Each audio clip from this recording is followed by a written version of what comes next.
ពួកគេមានព័ត៌មានរបស់ខ្ញុំប៉ុន្តែពួកគេដឹងតិចតួចអំពីខ្ញុំវាហាក់ដូចជាពួកគេមិនខ្វល់អ្វីទាំងអស់ខ្ញុំមិនខ្វល់ទេគឺគូទីក្រុងប៉េកាំងទទួលបានតាមរយៈការនិយាយបែបអសរោះជាបន្តបន្ទាប់ខ្ញុំនៅតែមានសំណួរដែលត្រូវបញ្ចប់បានឡើងមុនអ្វីដែលអ្នកធ្វើគឺដោះស្រាយបញ្ហាមិនចេះចប់ទោះជាយ៉ាងណាក៏ដោយគេមិនអាចប្រៀបធៀបនឹងយើងម្នាក់បានឡើយខ្ញុំក៏ពេញដែរចំណាយពេលញ៉ាំអាហាររបស់អ្នកតើវាជានរណា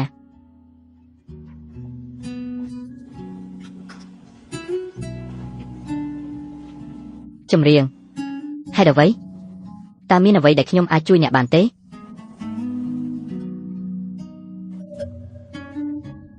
ក៏មានវិជ្ជាជីវៈផងដែរនេះត្រូវបានរៀបចំសម្រាប់អ្នកដោយជីដូនរបស់អ្នកនៅពេលអ្នកកើតតើស៊ូសេយោព្រមផ្ដល់ឲ្យខ្ញុំទេអាហូនេះមិនមែនជាដើមទេទោះយ៉ាងណាក៏ដោយស្ទីលនិងទម្ងន់ប្រហាក់ប្រហែលគ្នាមួយសម្រាប់បងប្អូនស្រីតើវាយុត្តិធម៌ទេតែងតែមានអ្វីមួយដែលមិនគួរឲ្យជឿអំពីបុរសម្នាក់ដែលផ្ដល់អំណោយខ្លាចជាការយកចិត្តទុកដាក់វាហាក់ដូចជាគាត់ហ៊ាននឹងធ្វើអ្វីមួយដែលនឹងធ្វើឲ្យគាត់មានអារម្មណ៍ថាមានកំហុសយ៉ាងខ្លាំង1 2 3នាមត្រកូលរបស់អ្នកមិនអាចផ្លាស់ប្ដូរបានទេសម្រាប់ពេលនេះយើងនឹងត្រូវរងចាំយូរបន្តិចសម្រាប់ ranking ឲ្យផងដែរការចុះបញ្ជីផ្ទះនៅទីក្រុងប៉េកាំងរបស់ខ្ញុំត្រូវបានបំផ្លាញប៉ុន្តែការពិតដែលថាអ្នកជាកូនស្រីរបស់ខ្ញុំនឹងមិនផ្លាស់ប្ដូរទេខ្ញុំមិនចង់ចូលរួមក្នុងកិច្ចការគ្រួសារដ៏ស្មុគស្មាញរបស់គ្រួសារស៊ូពីដំបូងឡើយនេះគឺជាសម្បត្តិពីជីដូនរបស់ខ្ញុំក៏មិនចង់ផ្លាស់ប្ដូរវាដែរនោះជាការល្អប៉ុន្តែចុះយ៉ាងណាចំពោះការចុះបញ្ជីផ្ទះរបស់ខ្ញុំជាមួយ Beijing Water ល្អមិនអីទេខ្ញុំគ្រាន់តែត្រូវសិក្សាឲ្យខ្លាំងចំពោះបញ្ហាផ្សេងទៀតយើងអាចពិភាក្សានៅពេលក្រោយហេតុអ្វីបានជាប្រតិកម្មរបស់គាត់ស្ងប់ស្ងាត់យ៉ាងនេះតើអ្នកអាចធានាថាការចុះបញ្ជីគ្រួសាររបស់ខ្ញុំនឹងនៅតែនៅទីក្រុងប៉េកាំងបានទេនោះហើយជាប្រាកដអ្នកគឺជាកូនរបស់ខ្ញុំតើខ្ញុំអាចចុះបញ្ជីផ្ទះនៅកន្លែងណាខ្ញុំមិនជឿថាគ្រួសារទាំងមូលរបស់ពួកគេខុសធម្មតាទេដូចជាបរិសុទ្ធដ៏អស្ចារ្យបន្ទាប់មកអ្នកស្បត់ថានឹងអានវាឲ្យប្រសិនបើខ្ញុំបំពេញការរក្សាធនរបស់ក្រុមហ៊ុនការបែកគ្នារវាងប្រពន្ធនិងកូនហេតុអ្វីមិនអីទេខ្ញុំត្រូវបន្តការសិក្សាអ្នកគួរតែសម្រាប់ខ្លះ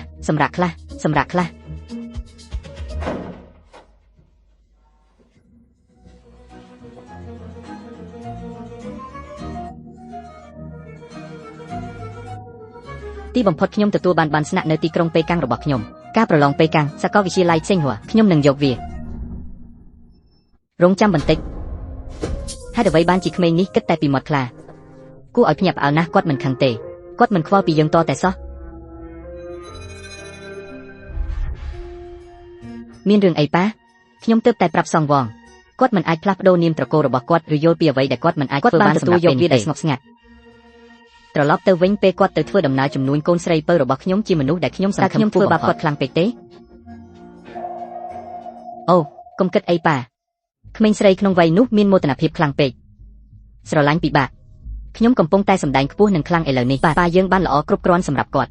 វាបានផ្ដល់ឲ្យគាត់នៅជីវិតមួយដែលគាត់មិនដែលហ៊ានសុបិនទោះជាយ៉ាងណាគាត់នៅតែមានការយល់ដឹងពីខ្លួនឯងខ្លះខ្ញុំមិនគួរលោភលន់របស់ដែលមិនមែនជាអ្វីដែលអ្នកបាននិយាយគឺត្រឹមត្រូវប៉ុន្តែខ្ញុំតែងតែមានអារម្មណ៍ថាគាត់ហាក់ដូចជាមិនមានអារម្មណ៍ថាជាកម្មសិទ្ធិរបស់យើងទេវាហាក់ដូចជាគាត់អាចចាក់ចេញនៅពេលណាក៏បានតើនោះអាចទៅជាយ៉ាងណាជាឪពុករៀនមិនបានល្អទេហើយមិនមានជំនាញពិសេសទេអាចពឹងផ្អែកលើគ្រួសារស៊ូរបស់យើងគាត់អាចចាក់ចេញដោយរបៀបណាអូប៉ាប្អូនស្រីរបស់ស្វនត្រូវតែមានអារម្មណ៍នៅក្រៅកន្លែងកុំបារម្ភ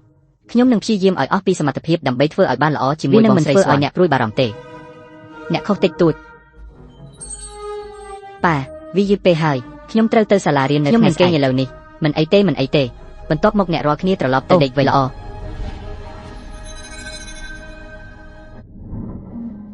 ឈ្មោះលេនសៅវងភេកស្រីអាស័យដ្ឋាន Junction តោមាសហេតុអ្វីតោមាសនោះជាតោមាសហេតុអ្វីមិនអីទេយឺតពេកហើយទៅគេងឥឡូវនេះខ្ញុំត្រូវរៀននៅថ្ងៃស្អែក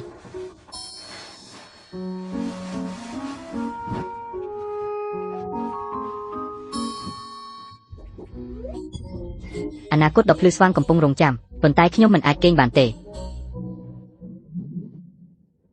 អូនោះក៏ព្រោះតែភ្លើងមិនបានបិទ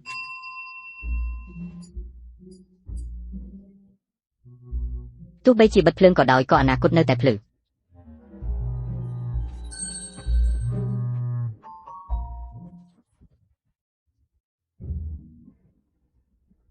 ហេតុអ្វីបានជាអ្នកត្រួតពិនិត្យថ្នាក់ឲ្យខ្ញុំយឺតម្លេះយើងទើបតែបញ្ចប់ការសិក្សាដោយខ្លួនឯងហេតុអ្វីអ្នកប្រាជ្ញខុងជាគួរឲ្យស្អប់ខ្ពើមអ្នកកំពុងអង្គុយលើគ្រែឥឡូវនេះតើអ្នកអាចរស់នៅជាមួយខ្លួនឯងបានទេ Generate តាវាមែនទេគ្រប់គ្នានឹកអ្នកគ្រូប្រចាំផ្ទះរបស់យើងក៏យកខ្ញុំនឹងមករកអ្នកនៅទីក្រុងប៉េកាំងសម្រាប់អ្នកមិនបានរងនៅភាពស្អាតរបស់យើងទេតើអ្នកមានអារម្មណ៍សុខសប្បាយទេពេលនៅម្នាក់ឯងនៅទីក្រុងប៉េកាំងឈប់មានមនោសញ្ចេតនាទៀតទៅខ្ញុំពិតជាមិនអាចទ្រាំទ្របានមានអ្វីដែលត្រូវមានអារម្មណ៍ថាខ្លួនឯងមិនស្រួលតតែសោះអ្នកទាំងអស់គ្នាមិនមានគម្រោងចាប់ខ្ញុំត្រឡប់ទៅខេត្តឆេងដើម្បីប្រឡងចូលមហាវិទ្យាល័យទេក្រុមការដ៏សាហាវអាយ៉ាខ្ញុំនឹងជូនអ្នករាល់គ្នាញ៉ាំអាហារពេលល្ងាចពេលអ្នកមកទីក្រុងយ៉ាងហោចណាស់ឥឡូវនេះខ្ញុំចាត់ទុកថាជាអ្នកមានលោកគ្រូនៅទីនេះថែរក្សាខ្លួនអ្នកឲ្យបានល្អបិទភ្លើងហើយលាហើយ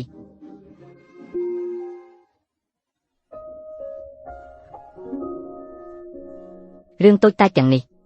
ពួកគេមិនដឹងថាតើវាអស្ចារ្យប៉ុណ្ណាក្នុងការកំណត់តម្លៃនោះទេខ្ញុំនៅតែរស់នៅក្នុងវិឡាធំមួយផងដែរប៊ីយើងហ៊ុកការចុះឈ្មោះគ្រួសារអនាគតភ្លឺស្វាងមិនគួរឲ្យជឿខ្ញុំមិនចង់ធ្វើនេះដើម្បីនរណាម្នាក់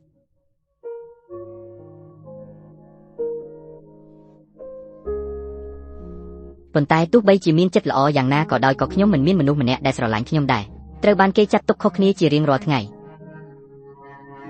តើខ្ញុំមិនអាចមានអារម្មណ៍ខុសដោយរបៀបណា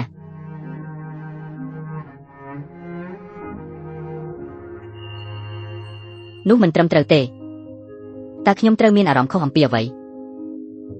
ចុះបើគ្រូសាស៊ូមិនស្រឡាញ់ខ្ញុំបានជួបប្រទះការស្រឡាញ់កាន់តែច្រើនល្អប្រសើរនិងខ្លាំងជាងមុនរួចទៅហើយខ្ញុំមិនខ្វល់នឹងការស្រឡាញ់ថ្នាក់ទាបនិងលាក់ពុតរបស់គ្រូសាស៊ូទេ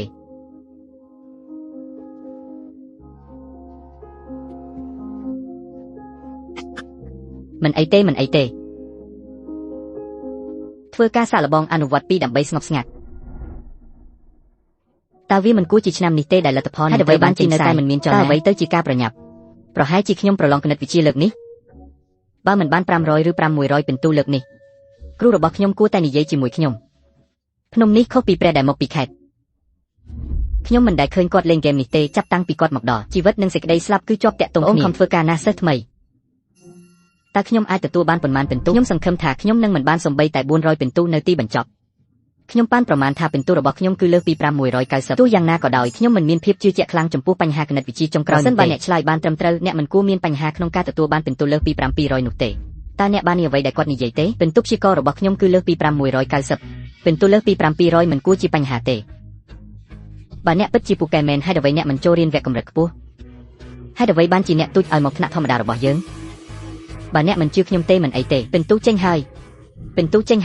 មនុស្សរបស់ក្រុមហ៊ុនត្រូវបានបណ្តេញចេញសិស្សកំពូលឲ្យមិនទៅពិនិត្យថាបានប៉ុន្មានពិន្ទុទៅពេលមានមនុស្សតិចបើមិនដូច្នោះទេវាខ្ជិះខ្ជាយពេលវេលាគាត់ច្បាស់ជាភ័យខ្លាចដាតោះទៅមើលចាំមើលថាតើអ្វីដែលគាត់និយាយពិតឬមិនពិតហេតុអ្វីបានជាមនុស្សនៅក្នុងបន្ទប់ទឹកទាំងអស់ល្ងងយ៉ាងនេះដូចជាតួអង្គចំណីកំភ្លើងធំដែលគ្មានខួរក្បាលនៅក្នុងរឿងខ្លីមួយខ្ញុំមិនយល់ទេ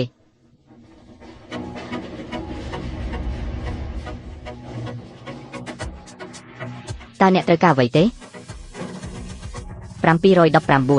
សំបីតែប្រឡងចូលវត្តក៏បាន719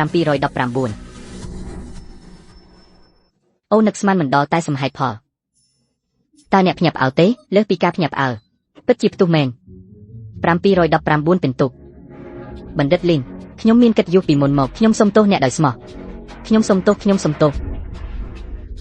សួស្ដីមិនអីទេវាមិនអីទេខ្ញុំនឹងធ្វើពុតថាអ្នកកំពុងនិយាយបានយកវាទៅក្នុងបេះដូងតតែសោះខ្ញុំចង់មានន័យថាខ្ញុំមិនអីទេនោះជាគំនិត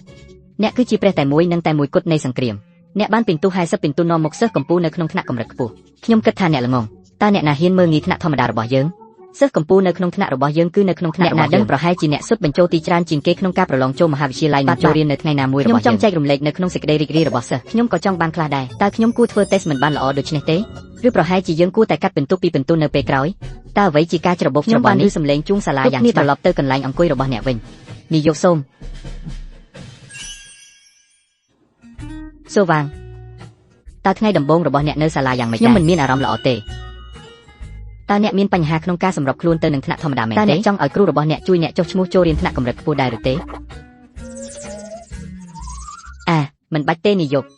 អ្នកបានលើកឡើងថាសិស្សក្នុងថ្នាក់ខ្ពស់មានទំនាក់ទំនងល្អណាស់ខ្ញុំខ្លាចថាខ្ញុំមិនសមខ្ញុំគិតថាបរិយាកាសរៀននៅថ្នាក់ធម្មតាគឺល្អណាស់ខ្ញុំចូលចិត្តប៉ុន្តែតើមានអ្វីផ្សេងទៀតថ្នាក់រៀនបានចាប់ផ្ដើមរួចហើយសិស្សវិទ្យាល័យត្រូវតែចាប់យករាល់នាទីមិនអីទេហេតុអ្វីបានជាអ្នកមិនផ្ដោតលើការសិក្សារបស់អ្នក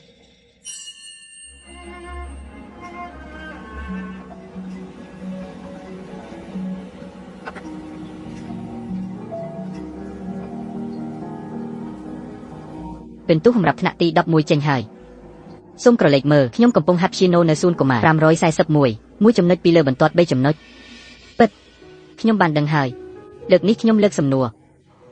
ហើយដឹងថានរណាបានលេខ1ក្នុងថ្នាក់លើកនេះទេវាជាការពិតលេនសាវងកីឡាករថ្មីមានកន្ត្រកថ្មីគាត់រកបាន719ពិន្ទុគ្មានឆ្ងល់ទេដែលវាបានមកពីចំណាត់ថ្នាក់អ្វីលីនស៊ីវ៉ាងគាត់ទទួលបាន719ពិន្ទុបាទ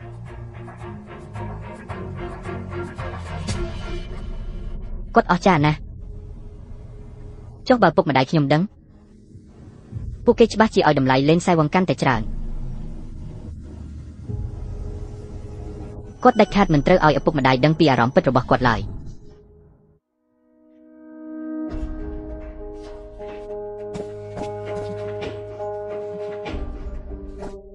ម្ដាយអ្នកមកវិញហើយដោយវិធីនេះតើលទ្ធផលចេញនៅថ្ងៃនេះទេអូមប៉ាត់ស្វានតើការដុតធ្វើយ៉ាងណាតាំងពីអ្នកទើបតែមកបាទខ្ញុំពិតជាចង់ញ៉ាំអេហ្គីផ្លែនរបស់អ្នកនៅថ្ងៃនេះ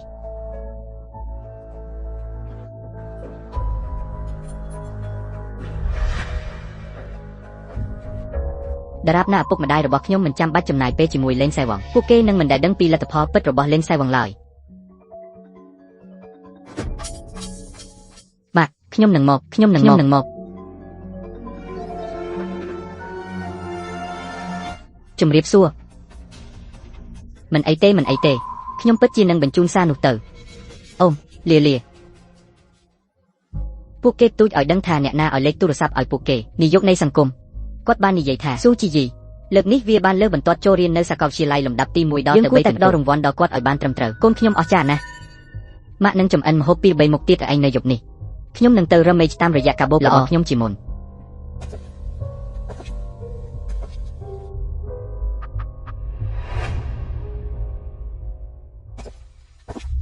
ថ្ងៃនេះខ្ញុំធ្វើម្ហូបដោយខ្លួនឯងខ្ញុំបានបន្ថែមមុខម្ហូបមួយចំនួនទៀតអបអរសាទរការទូចរបស់គ្រួសារយើងបានលទ្ធផលល្អមកតោះផឹកស្រាជាមួយគ្នា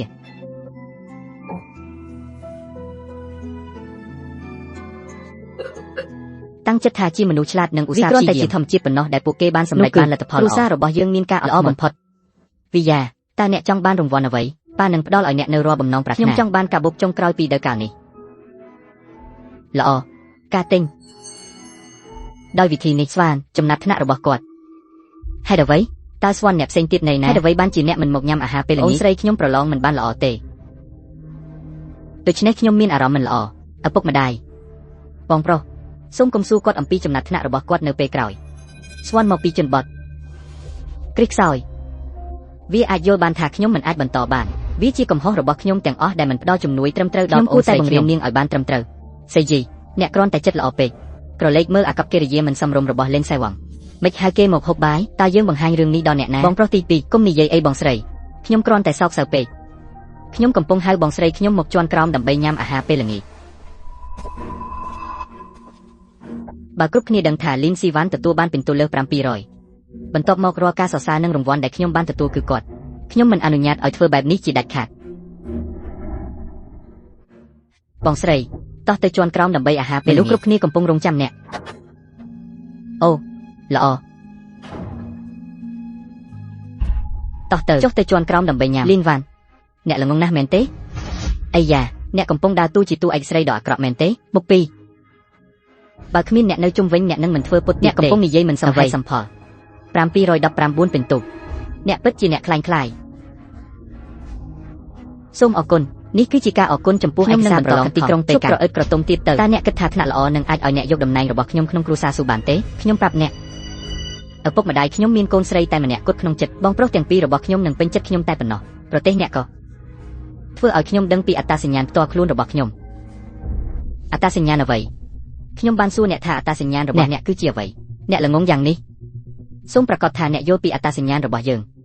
អ្នកណាខ្មាស់គេជាងខ្ញុំជាកូនស្រីពិតដែលបាត់ខ្លួនជាយូរមកហើយអ្នកគឺជាកូនស្រីរបស់អ្នកជួញដូរមនុស្សល្អបំផុតតើអ្វីធ្វើឲ្យអ្នកក្លាហានហ៊ាននិយាយតបមកខ្ញុំបែបនោះតើមានអ្វីខុសខ្ញុំបានរស់នៅក្នុងគ្រួសារស៊ូអស់រយៈពេល18ឆ្នាំម៉ាក់ខ្ញុំមានតែខ្ញុំក្នុងចិត្តជំរាបសួរអ្នកនិយាយត្រូវមិនអីទេយ៉ាងណាក៏ដោយគ្រួសារស៊ូទាំងមូលឈួតហើយអ្នកទាំងពីរគឺជាការប្រកួតដ៏ល្អអ្នកល្ងងខ្ញុំដឹងថាអ្នកច្រណែននឹងឪពុកម្ដាយនិងបងប្រុសរបស់អ្នកដែលដាក់ខ្ញុំខ្លាំងប៉ុណ្ណាខ្ញុំប្រាប់អ្នកគ្រួសារស៊ូទាំងអស់នឹងក្លាយជារបស់ខ្ញុំចាប់ពីពេលការជ្រៀតជ្រែកអ្នកបាននិយាយថាគ្រួសារស៊ូគឺជារបស់អ្នកអញ្ចឹងខ្ញុំសួរអ្នកតើអ្នកមានភាគហ៊ុននៅក្នុងគ្រួសារស៊ូទេតើអ្នកធ្លាប់ទៅទីស្នាក់ការរបស់គ្រួសារស៊ូទេតើអ្នកជាម្ចាស់អចលនទ្រព្យណាមួយទេតើអ្នកធ្លាប់មានទំនាក់ទំនងជាមួយអំណាចពិតរបស់គ្រួសារស៊ូទេខ្ញុំមានអំណាចទាំងអស់នៅក្នុងដៃរបស់មនុស្សគេមិនចូលចិត្តខ្ញុំទេដូច្នេះតាមធម្មជាតិគេមិនឲ្យខ្ញុំទេប៉ុន្តែពួកគេចូលចិត្តអ្នកក៏មិនបានទទួលអ្វីដែរខ្ញុំមិនចង់ទៅជាមួយគេតតែសោះអ្នកកំពុងប្រកួតប្រជែងសម្រាប់ការពេញចិត្តដែលបំផន់បែបនេះគឺគ្មានអ្វីសោះមានតែសិទ្ធិជាក់ស្ដែងប៉ុណ្ណោះដែលជាការគ្រប់គ្រងដ៏រឹងមាំបំផុតខ្ញុំណែនាំអ្នកខំសិក្សាខ្ញុំណែនាំអ្នកខំសិក្សាឈប់ក្រអឹតក្រទុំទៀតទៅអ្នកបាននិយាយទាំងនោះខ្ញុំមិនមានទេនោះគឺដោយសារតែខ្ញុំទើបតែមានអាយុរបស់គាត់នឹងផ្ដល់ឲ្យខ្ញុំបន្ទាប់ពីការប្រឡងចូលមហាវិទ្យាល័យប៉ុន្តែអ្នកនឹងមិនដែលមានវាទេមិនអីទេអ្នកនិយាយត្រូវអីទេខ្ញុំនឹងទៅជាន់ក្រោមដើម្បីញ៉ាំឥឡូវនេះបើចង់និយាយយើងអាចបន្តបានប្រសិនបើអ្នកមិនចង់និយាយ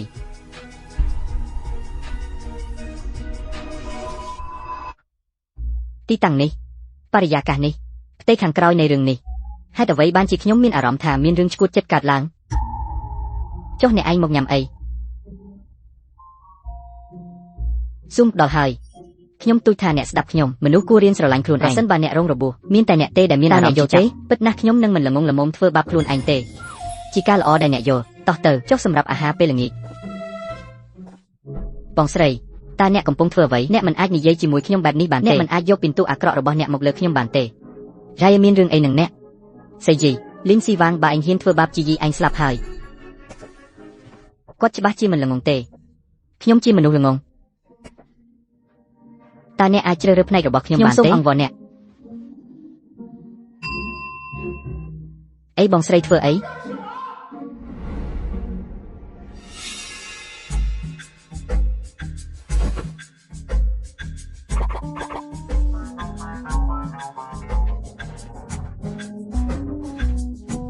តើ Eleven មានបញ្ហាអ្វី111តើមានអ្វីខុសជាមួយអ្នកមិនគិតពីម្ដាយម៉ាក់បន្ទោសខ្ញុំកុំបន្ទោសបងស្រីឯងអីគាត់មិនមានរបួសអ្វីទាំងអស់អ្នកក៏ជឿថាគាត់បានដួលដោយខ្លួនឯង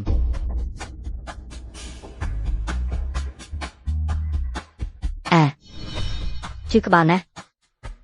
ស្ដាប់ទៅដូចជាកន្ត្រាក់មែនទេតើអ្នកពិតជាជឿទេមិនអីទេវាហាក់ដូចជាអ្នកបានខ្លាចជាឆន្ទៈអស់ចាប់ផ្ដើមជេរទុយលើការផ្ដល់ការណែនាំសើបអង្កេតតើអ្នកចង់បានអ្វីទៀតសិតត្រីឆានគាត់បានអត់អន់គ្រប់យ៉ាងសម្រាប់អ្នកគាត់បានស៊ូទ្រាំយ៉ាងនេះរួចទៅហើយហើយអ្វីបានជាអ្នកមិនអនុញ្ញាតឲ្យគាត់ទៅស្លាប់អ្នកបានធ្វើឲ្យម៉ាក់សោកសៅអ្នកខុសហើយខ្ញុំបានគិតពីមុនអ្នកគ្រាន់តែជាមនុស្សអស់អាភិបប៉ុណ្ណោះខ្ញុំមិនដែលនឹកស្មានថាអ្នកសាហាវម្លេះបន្ទាប់ពីបានមកដល់ទីក្រុងប៉េកាំងពិភពលោកនេះហាក់ដូចជាមានកំហុសដ៏ធំមួយជីវិតកាន់តែខ្លាំងឡើងវាមានអារម្មណ៍ដូចជាប្រឡំលោកបែបភ្លេងអូទេវាជារឿងភាគខ្លីបែបភ្លេងខ្ញុំដឹងច្បាស់ថាខ្ញុំមិនមែនជាតួឯកនៃពិភពលោកនេះទេប៉ុន្តែតើយើងអាចធ្វើអ្វីបាននោះគឺជាការលេងរបស់ពួកគេនៅក្នុងអត្ថបទជីវិតរបស់ខ្ញុំពួកគេគឺជាតួអង្គគាំទ្រត្រូវហើយសុំទោសបងស្រីរបស់អ្នកឥឡូវនេះទោះបីជាខ្ញុំអាចសរសេរពាក្យជាច្រើនសម្រាប់ការសុំទោសក៏ដោយប៉ុន្តែខ្ញុំនៅតែចង់និយាយខ្ញុំមិនបានធ្វើអ្វីខុសទេហើយអ្វីខ្ញុំគួរសុំទោសអ្នកបំផ្លាញគាត់បែបនេះហើយអ្នកបាននិយាយថាវាមិនពាក់ព័ន្ធនឹងអ្នកថាយើងទាំងអស់គ្នាពិការភ្នែកទេហេតុអ្វីយើងអាចពិនិត្យមើលវីដេអូតាមដាននោះគួរតែបញ្ជាក់ភាពគ្មានកំហុសរបស់ខ្ញុំមែនទេអ្នកនិយាយថាមិនមានកាមេរ៉ាសុវត្ថិភាពនៅទីនេះនោះហើយកន្លែងរបស់អ្នកបានដកអាជីពរបស់អ្នកចេញពីទីនេះមូលធននិយមអាក្រក់ដោយមានលុយច្រើនហេតុអ្វីមិនដំឡើងកាមេរ៉ាសុវត្ថិភាពបន្ថែមទោះបីជាអ្នកស្ថិតក្នុងអារម្មណ៍មិនល្អក៏ដោយស្វន់នាងបញ្ជាក់ថានាងក៏ជាប្អូនស្រីរបស់អ្នកដែរមិនគួរដកកំហឹងរបស់អ្នកមកលើគាត់ទេក្រៅពីនេះអ្នកធ្វើមិនបានល្អក្នុងការប្រឡងទេវាមិនមែនជាកំហុសរបស់គាត់ទេស្វានបងស្រីរបស់អ្នកធ្លាប់មានអារម្មណ៍ខុសព្រោះនាងមិនបានបង្រៀនអ្នកនោះជារឿងឆោតល្ងងហេតុអ្វីដែលខ្ញុំបានឬខ្ញុំធ្វើមិនបានល្អក្នុងការធ្វើតេស្ត